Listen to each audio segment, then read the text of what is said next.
Mind-blowing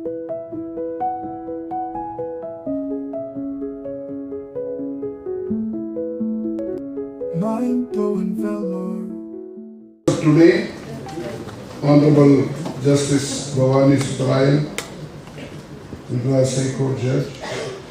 Our guest of honor is Vandana Jain, co-founder Sanskar Securities Bank, Bangalore.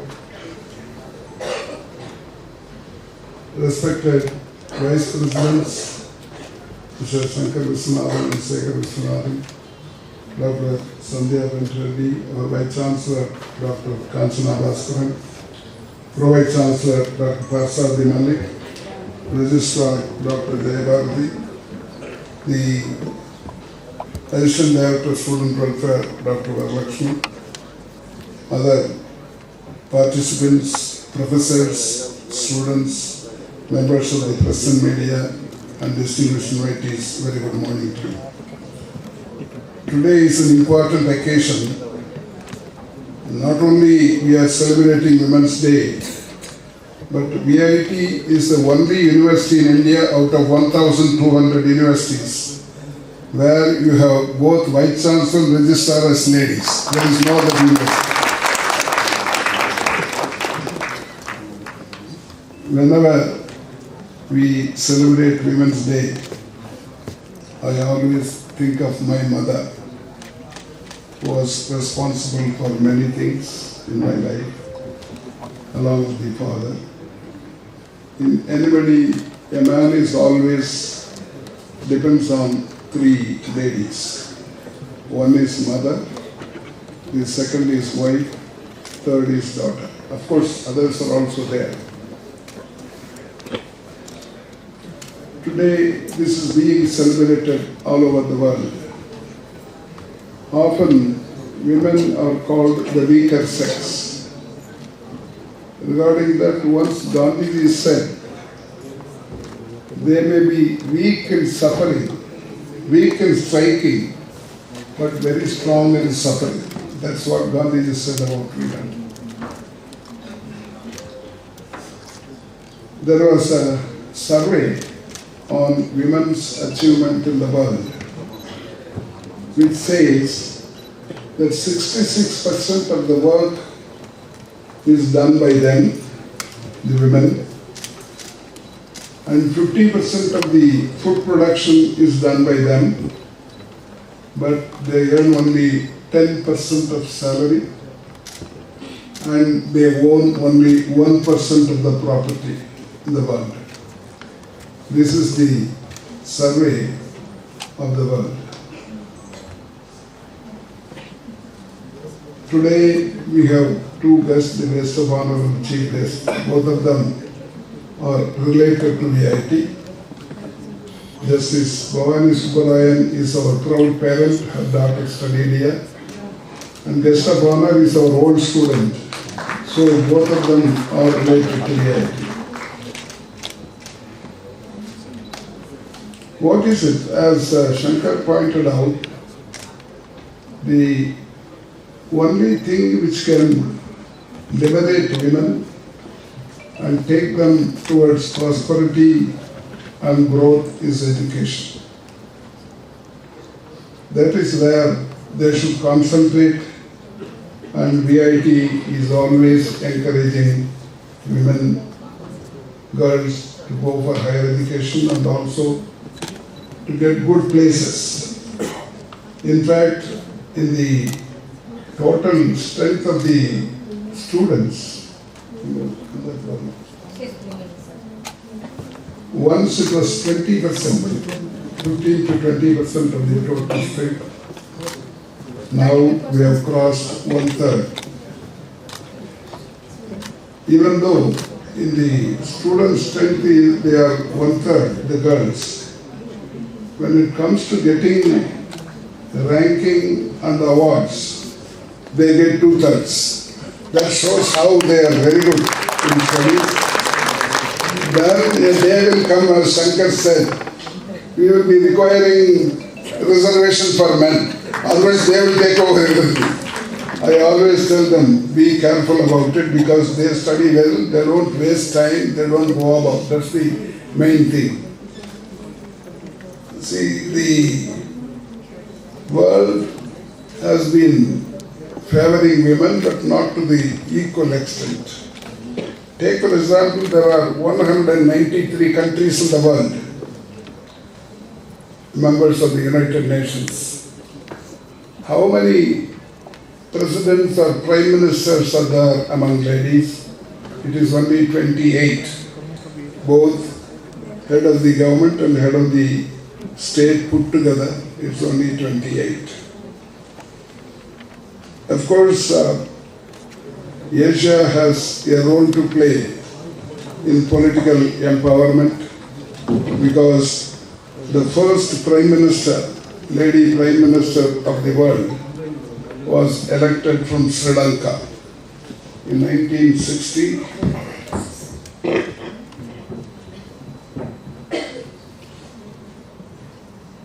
Srimao Bandaranaike was the first lady prime minister of the world. Then the second was India in 1966, Srimati Indira Gandhi. And the third was Golda Meir in Israel.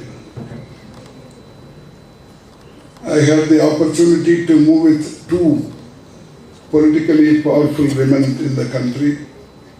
One is Indira Gandhi. For 10 years I was in Parliament, she was our Prime Minister. And I had close relationship with her. We brought her twice to our district. The other, you know, Jayalalitha, one of the most powerful ladies politically. I was a minister in her cabinet. But with all this, women have to be liberated because still they are not given equal opportunities. Take for example, ministerial positions or a place in parliament or assembly, etc. There are about 10 countries only which gives them opportunity for more than 40% or 50% in parliament. But in India, the representation is only 14%. Among the ministerial positions, the least importance is given to them in India, China and Turkey, less than 7%. So that's why we want an act to reserve seats for them, and many countries have done already, reserved seats for women in parliament and assembly. But we took a long time and still it's not implemented. It is strange that a bill was pending in parliament for more than 25 years. In 1996, when Deva Gowda was the Prime Minister, a bill was introduced in Parliament for reservation of women, 1/3 seats, even though they constitute 48%. It was passed in Rajya Sabha in 2010, but it took another 13 years. Only in 2023, it was passed by both the houses of Parliament, but still it has to be implemented.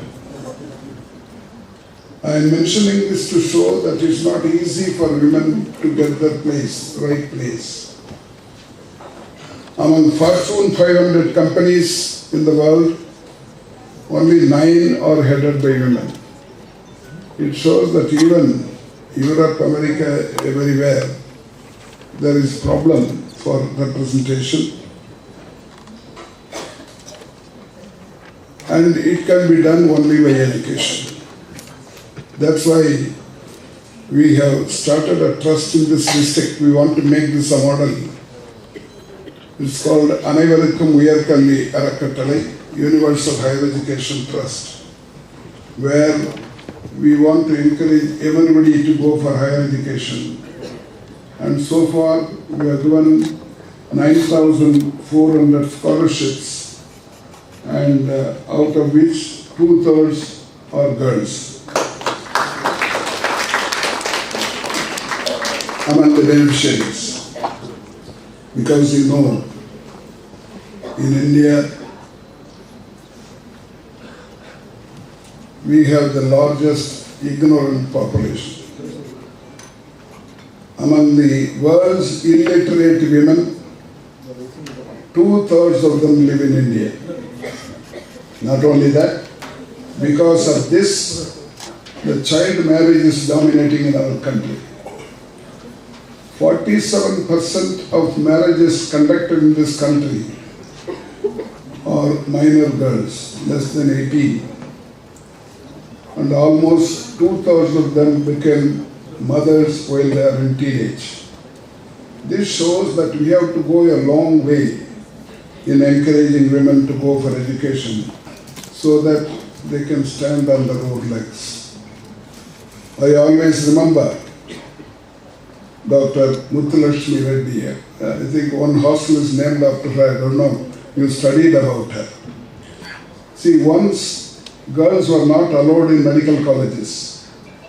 She was the first girl to enter into medical college after a big fight in 1912.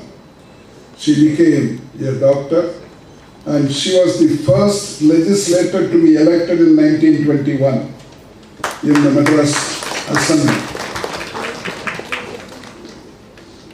And she became the vice president of the legislature also. I'm mentioning this to tell you that it's not easy to occupy a place, and after becoming a member of the Legislative Assembly, she brought a bill to abolish Devadasi system. I don't know how many of you are aware of this. You should go through. I'm not going to explain. You go and study what is Devadasi system. But it was not allowed to be passed, even though it was supported by many parties, could not be passed. It was passed only after independence, 1949. Another conference I would like to remember is 1929. There was a conference in Madras. It was arranged by the Self-Respect Movement, Swayamaryada Iyakam. That was the first time when as the resolutions were passed in favor of women. It was conducted by Periyar E.V.R. Ramasamy. And first time he demanded equal rights for women in properties. So till that time there was no right at all. It was first time he demanded. And in that he went as far as saying that they should get a place in the police and armed forces. That was in 1929. That's the kind of, some people were in favor of liberating women. And it took a long time to get into police or army. So I would like to inform you that you should go through the history of all these women who succeeded and how difficult it was for them to come up in life. And it is only hard work which matters, of course, with education, and you can come up.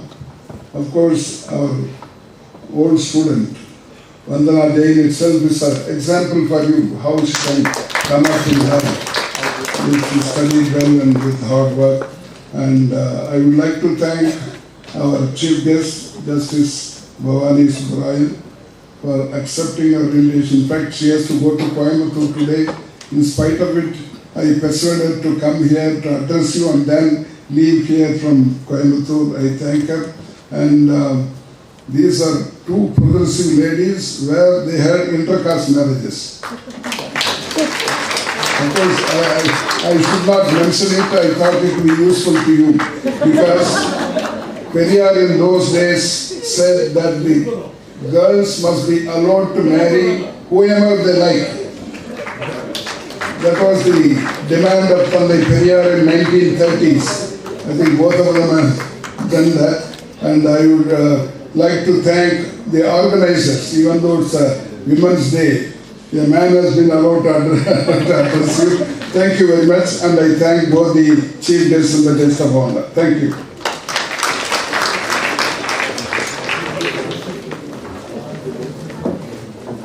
Thank you, sir, for your thoughtful and valuable insight.